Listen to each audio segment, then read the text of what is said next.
Hello po sa inyong lahat mga ka-crypto. Ako po si Pinoy Crypto Trader at sa video na ito ay atin pong pag-uusapan ang tungkol sa balitang ito kung saan ay meron pong isang analyst ang patuloy na naniniwala na si XRP ay tuloy pa rin ang kanyang pag-angat sa presyo patungo sa 1.4 dollars. At ayan, bago po tayo magpatuloy ay nais ko lamang po munang bigyang linaw ang aking disclaimer kung saan ang nilalaman po ng video na ito ay hindi po ito isang financial advice. For education and information purposes lamang po ang layunin nito. Maliban po dito ay nais ko na rin pong magbigay babala na wala pong kahit anumang group chat ang Pinoy Crypto Trader.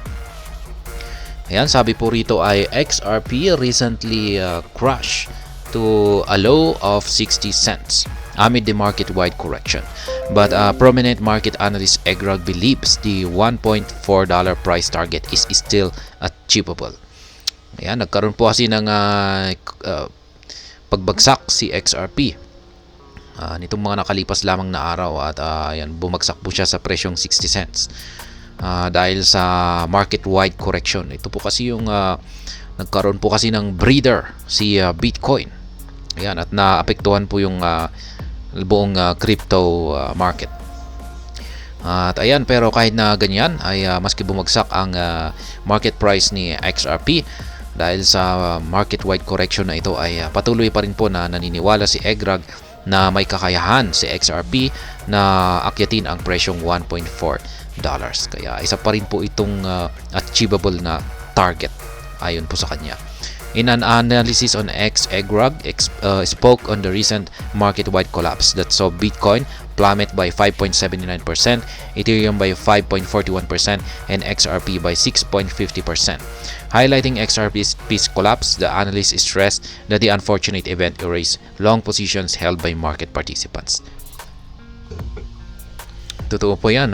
Pagdating pa lamang dito kay Bitcoin ay ang laki po yung mga na-liquidate dito na mga nakalong positions at na-content na po natin yan. Yan dahil sa hindi inaasahang market correction na ito. As the Crypto Basic revealed yesterday, investors witnessed $320 million in long liquidations within 12 hours amid the market decline. Data from CoinGlass confirms that XRP alone recorded $7.05 million in long liquidations, making up 97% of the total liquidations the crypto asset saw yesterday. Yan na nga yung sinasabi ko. Yan, ito yung sinasabi ko na nangyari or na-content ko po ito nung nakalipas na mga video. Yan, na-liquidate ang umaabot po ng $320 million. Yan. At nangyari lamang po yan sa loob ng 12 oras dulot ng market decline. Yan, dito kay XRP, yung mga na-liquidate naman dito na mga nakalong ay nakalong positions ay umaabot ng $7.05 million. Kaya yan, ang laki po yan. Interestingly, several market watchers hold the opinion that these corrections induced liquidations were necessary to sieve out weak hands. XRP has still not recovered from the collapse yesterday and it is currently down by 0.50% over the past 24 hours. Egrag noted that the drop underscores the unpredictability of the crypto market. Ayan, yung correction na ito ay marami pong nagsasabi ng mga market analysts na kailangan daw po talagang mangyari ito para matanggal or malinisan or maalis yung mga weak hands. Ito po yung mga holders, mga investors na hindi po nila kayang i-hold yung or hindi po nila kayang mag-hold ng cryptocurrencies or crypto asset katulad na lamang ni XRP. Yan, sila yung madaling matakot. Yan, konting bagsak lamang ay takot na sila. Ayan, at mag-i-exit na sila. Kaya ayan, kailangan daw po talagang mangyari yung correction na ito. Ayan, he reiterated that riding on market trends and entering positions on the market could lead to a substantial losses for investors, as evidenced by the latest chain of events. However, the market analyst emphasized that his earlier projection of XRP rally to $1.4 is still on track. Kaya ayan, meron po kasing prediction si Ginoong Egrag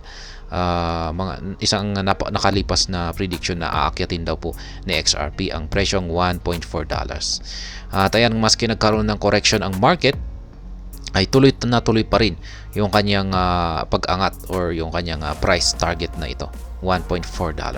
XRP is still on track to $1.4. Notably, on September 21, EGRAG unveiled the color code analysis, suggesting that XRP's path to $1.4 features multiple price territories, each identified with a unique code that could serve as pivotal regions for the cryptocurrency to overcome. Ayan, ito po yung kanyang inilabas na technical analysis noong September 25. Ito po yung color codes. Color code analysis. Kaya panoorin na lamang po ninyo yung aking video tungkol sa kanyang prediction na ito. EGRAG has since updated the positions of the color codes based on changing market realities. Currently, the first region in red represents the red flag zone. This is the bearish territory between 0.3536 and 0.5119. Fortunately, XRP towered above the region. Ayan, ito po bearish territory raw po yung ito kulay red.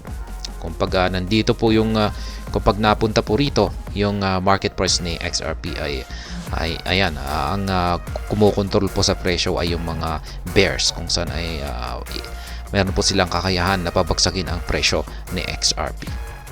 At ngayon ito po ay ayan, nasa kulay blue, ay bullish naman po ito, bullish territory kung saan ay aakyat siya. Ngayon ay ayan na nga, mukhang bumalik po siya rito sa kulay puti. Ayan, ranging. Kulay blue po pala ay consolidation. Ayan, nandito po siya, consolidation. Kung pag green ay ito po yung bullish. Kaya pag nakapasok po siya dito sa kulay green ay dyan na po siya aakyat or sasabog. Ayan. Kung pag consolidation naman ay nagsa-sideways lamang po siya. At dito po siya sa ranging. Ayan, nandito po siya sa ranging side, kulay puti. The second territory in yellow is the wicking zone, currently between 0.5119 and 0.5738. The third area is a white position representing the ranging zone, currently within the price of 0.5728 and 0.6432. The next region is the consolidation area, represented in blue, ranging from 0.6432 to 0.7409. Kaya yan na nga. Madali lang naman pong maintindihan. Nakikita po natin dito yung mga color codes niya. Yung wicking na ito ay ito po yung kung saan po siya madalas magkaroon ng tusok or yung karayom. Kung saan po siya madalas gumawa ng mga karayom. Yan, red flag ay yan po yung bearish zone. Yan, ranging. Yan, consolidation kung saan po siya madalas mag sideways. Yan, bullish. Ito po yung hinihintay natin, inaabangan natin yung makapasok siya dito sa kulay green na territory. Kasi kung pag nakapasok siya dyan, ay dyan po talaga siya aakyat. The last territory is a green area called the bullish zone, the most extensive region. This area spans 0.7409 through the ultimate price of $1.4. Trading for 0.6230 at the reporting time, XRP currently sits within the ranging zone. Kaya yan na nga, nandito siya sa ranging zone. Ayan, bumagsak po siya mula po sa consolidation, ay bumagsak po siya sa ranging zone. Pero kung pag ayan, nakapasok po siya dito sa bullish, ay dito po niya magagawang akyatin yung 1.4 na price target. And to claim the $1.4 price target, XRP would need to break through the consolidation zone and from the consolidation zone to the bullish region. The digital asset would still face some pivotal resistance points within the bullish zone before it hits the $1.4 target. Ayan, hindi naman po ibig sabihin raw dito na kapag nakapasok po siya sa bullish zone ay dediretso na siya sa 1.4. Meron pa siyang mga resistance line na kakaharapin at kailangan niyang basagin or lampasan bago niya akyatin ang $1.4 na presyo. Ibig sabihin ay hindi po magiging mabilis or hindi po siya hindi po parabolic yung kanyang pag-akyat dito sa 1.4. May mga sagabal, may mga konting mangyayaring mga rejections. Ayan, bago niya makamit ang presyong $1.4. At ayan, hanggang dito na lamang po tayo sa video na ito. Sana po ay inyong nagustuhan ang aking paliwanag dito. Kung inyo po itong nagustuhan ay pakiclick lamang po ang like button nito. Para naman po sa mga bago lamang dito, kayo po ay aking inaanyayahan para mag-subscribe. Pakiclick na rin po ang bell icon nito dahil ito po ang siya magsisilbing notification nito sa mga bago kong videos na akin pong ina-upload sa aking YouTube channel na ito. Marami pong salamat sa panunood. Ingat po tayo lagi at God bless po sa ating lahat.